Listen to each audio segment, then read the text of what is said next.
verse of the second surah, Surah Al-Baqarah. And it began like this. It said, "Behold, your Lord said to the angels, I am going to place a vicegerent on earth." The Arabic word is khalifa. It means a representative or an emissary of mine. "I am going to place a vicegerent on earth." And they said, the angels said, "Will you place therein one who will spread corruption and shed blood, while we celebrate your praises and glorify your holiness?"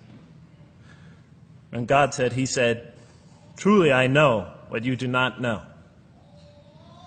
See, that's the verse that hooked me. That's the verse that caught my attention. That's the one that kept on making me read the story again and again and again. Because listen to the way it begins. "Behold, your Lord said to the angels, I am going to place a representative of mine on earth, a vicegerent of mine, an emissary, one who acts on my behalf." I thought, that's not the way it goes.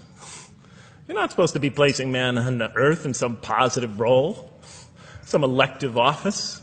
You place man on earth as a punishment for his sin. Clearly, I knew the author didn't quite get the point. But still, it was an amazing line. But then I come to the next line, and it says, "And the angels say, will you place therein one who will spread corruption and shed blood, while we celebrate your praises and glorify you?" I looked at it again. I couldn't believe the question. They said, "Will you place therein one who will spread corruption and shed blood, while we, the angels, celebrate your praises and glorify you?" I looked at that and I said, exactly. That would be my question.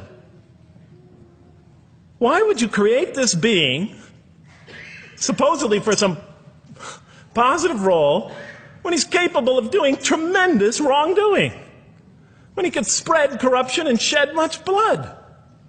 Why would you create this violent and pernicious creature when you could create angels? As the angels clearly say, well, we, the angels, celebrate your praises and glorify you. They're asking one of the most fundamental questions in the entire history of religion. Why create you, man, this utterly fallible creature, this creature who could rebel against God's will, who could do such tremendous wrongdoing, who could wreak havoc like no other creature on earth, when you can make them angels? And look where the question is being asked. It's being asked in heaven. It's almost like saying, look, why don't you just make them angels and be up here in heaven with us, you know? Why don't you just make them angels, pop them into heaven, he's fine.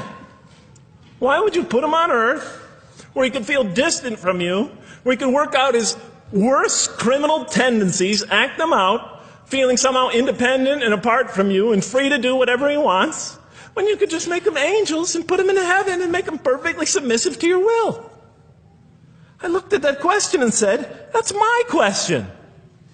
I'm not even a single verse into the story of mankind, and there before me I see my question.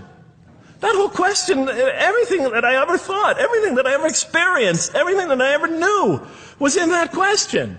It was as if the author took my life and wanted to pick out exactly the right question to humiliate me, to provoke me, to anger me. Why create man, this most destructive and violent creature, when you can make them angels? And then look at the answer. And he said, God said, "Truly I know what you do not know." You know, in modern parlance, we would say, I know exactly what I'm doing. And in the next verse it says, "And he taught Adam," God taught Adam, "the names of all things. And then he placed them before the angels and said, tell me their names if you are right." So this verse is clearly referring to the previous one.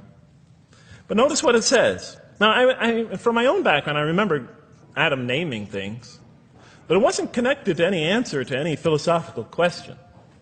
But here, notice what it says. "And he taught Adam the names of all things." And I realized already, just from the first verse, you got to read these verses very carefully because it's packed with a lot of symbolism and meaning.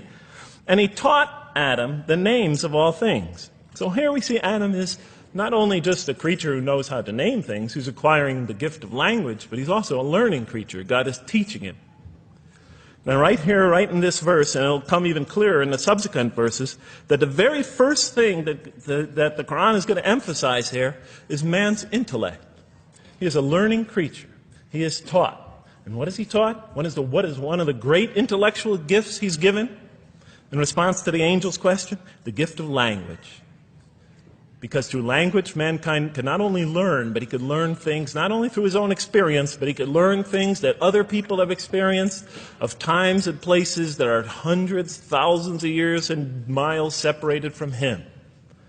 And so that all our knowledge becomes cumulative. Every generation learning from the generation before it. I'm learning today from authors I read from other sides of the world that may have existed 2,000 years ago. And so we all contribute to our collective learning and knowledge.